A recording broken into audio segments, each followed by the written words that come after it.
Hello friends, आज की इस वीडियो के अंदर हम लोग प्रश्नावली 20 को सॉल्व करने वाले हैं। तो बने रहिए एंड तक और चैनल पर नए हो तो सब्सक्राइब कर लो। तो चलो, पहला नंबर क्वेश्चन में यहाँ पे 20 नंबर क्वेश्चन है और इसमें बोला गया है कि राजेश ने 10 टोकरी सेब खरीदा। इस प्रत्येक टोकरी में 350 सेब हैं। मिथिलेश ने 18 टोकरी खरीदा। इस प्रत्येक टोकरी में 200 सेब हैं। तो मिथिलेश ने राजेश से कितना सेब अधिक खरीदा है। देखो, राजेश ने जो खरीदा है उसके पास टोटल 10 टोकरी सेब खरीदा है और प्रत्येक टोकरी में 350 है। तो हम यहाँ पे पहले सेब की संख्या निकालेंगे, तो इनसे इसको गुना करेंगे। फिर यहाँ पे इसमें भी हम लोग सेब की संख्या निकालेंगे टोटल, तो इससे इसको गुना कर देंगे। ठीक, अब देखेंगे जो भी ज़्यादा होगा उसमें से हम लोग मतलब कम वाले को माइनस कर देंगे, तो हमारा जो भी ज़्यादा लिया होगा वो निकल करके यहाँ पे आने वाला है। तो देखो, ये जो इससे गुना करेंगे तो 350 और 10 गुना होगा। तो ये हमारा क्वेश्चन नंबर 1 है, 350 और गुना 10। अब इसको गुना करेंगे तो 35 दहें हो गया 350। ठीक, और इस जीरो को छोड़ दिए थे तो ये जीरो, ये हो गया राजेश के द्वारा खरीदा गया सेब। उसके बाद सेम तरीके से यहाँ पे मिथिलेश ने 18 जो है सो टोकरी खरीदा है और प्रत्येक टोकरी में 200 है। तो 200 को इस तरीके से 18 से गुना करेंगे, तो 18 दूना का 3600। देखो, ये राजेश का है और ये मिथिलेश का है। तो देखो यहाँ पे कितने अधिक खरीदा है, तो 3600 में से 35 तक घट जाएगा, तो 100 सेब अधिक खरीदा है।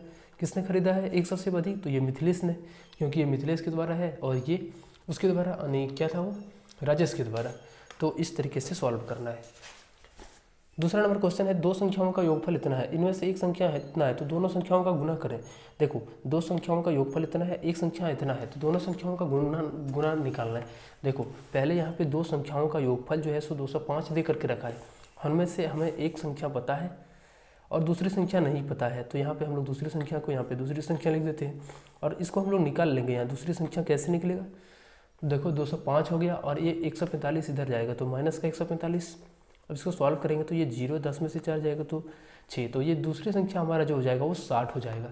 अब बोला कि पहली संख्या जो हमारा था उसका और ये जो दूसरी संख्या है दोनों का गुणनफल कर देना है। तो 145 को 60 से गुना कर दो। अगर यदि इसको गुना करेंगे तो ये 0 हो जाएगा, 6 पंचे का 30, 6 6 24, 24 और 3 27, 7 में 2, 6 कम 6 और 2 8, तो ये 7 और ये 8, तो इतने हो जाएंगे। सिंपली इस तरीके से सॉल्व करना है। चलो, तीसरा नंबर का क्वेश्चन है, दो संख्याओं का गुणनफल इतना है, इनमें से एक संख्या इतना है, दोनों संख्याओं का अंतर ज्ञात करें। सबसे पहले संख्या एक 35 है, दूसरी संख्या पता नहीं है, तो हम गुणनफल दिया गया है तो इससे इसको भाग कर देंगे। ठीक, जो भी आएगा हमारा दूसरी संख्या। अब दोनों संख्याओं का यहाँ पे क्या किया गया है कि अंतर निकालना है, तो पहले इसको इससे भाग दो। 35 को 1750 से भाग दे दो। देखो, 35 से ये डायरेक्ट कट जाएगा, कितने बार में कटेगा, तो देखो लास्ट में 5 है तो हम लेंगे 3 बार में 105। अगर ये 4 में देखे तो 140 और 5 बार में हमारा ये कंप्लीट आ जाएगा। ठीक, तो 25 हो गया, 5 15, 15 और 2 17, तो ये हमारा 0 हो गया और ये 0 को लिख देंगे यहाँ पे।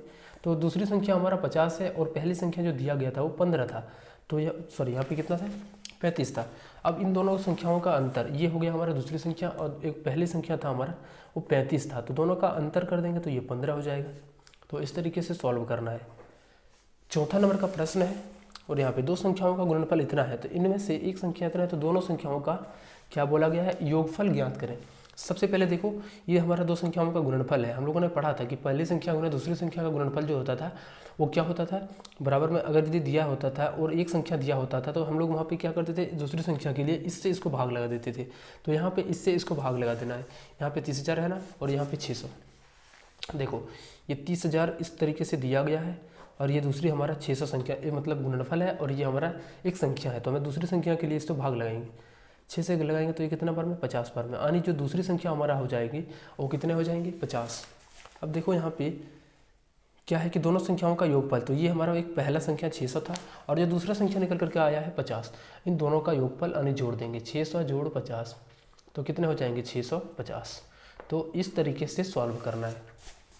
5वें नंबर का प्रश्न है, और एक पिता ने अपने चारों पुत्र को 848 रुपया बराबर बराबर बांट दिया। एक पुत्र ने अपने हिस्सा की 200 रुपया से पुस्तक खरीदने में खर्च कर दिया। अब उस पुत्र के पास कितने रुपये शेष बचे। देखो, एक पिता ने जो है सो 4 पुत्रों को एक बराबर बराबर 848 रुपया को बराबर बराबर भाग में बांट दिया है। तो देखेंगे सबसे पहले कि एक जो पुत्र को मिला होगा वो कितने राशि मिले होंगे।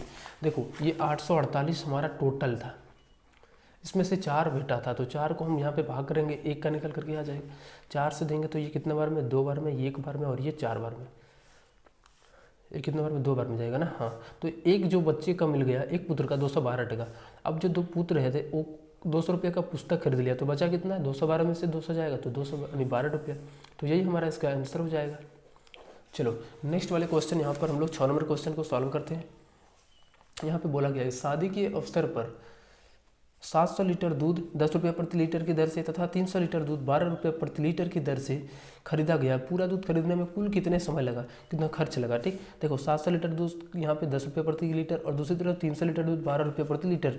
तो दोनों को गुना करके और यहाँ पे भी दोनों को गुना करके दोनों के मूल्य को जोड़ देंगे तो हमारा कुल खर्चा जितना है वो निकल करके आ जाएगा। तो देखो 6 नंबर में हम लोग पहले क्या करेंगे, 700 गुना 10 करेंगे और यहाँ पे प्लस जो दूसरी है हमारा 700 लीटर है 10 रुपये प्रति लीटर, और जो दूसरी 300 लीटर दूध खरीदा है वो 12 रुपये प्रति लीटर। दूसरी तरफ जो 300 लीटर दूध खरीदा है वो 12 रुपये प्रति लीटर की दर से खरीदा है। अब इसको सॉल्व करेंगे तो ये 7000 हो जाएगा, 12 3 3600 हो जाएगा। इसको जोड़ दो, 7 और 3 कितना हो गया, 10,600 रुपया। टोटल जो उनके खर्च हो जाएंगे ये इतने टोटल हो जाएंगे। तो इस तरीके से यहाँ पे सॉल्व करना है। चलिए मिलते हैं हम लोग अब नेक्स्ट वीडियो में, तब तक के लिए बाय।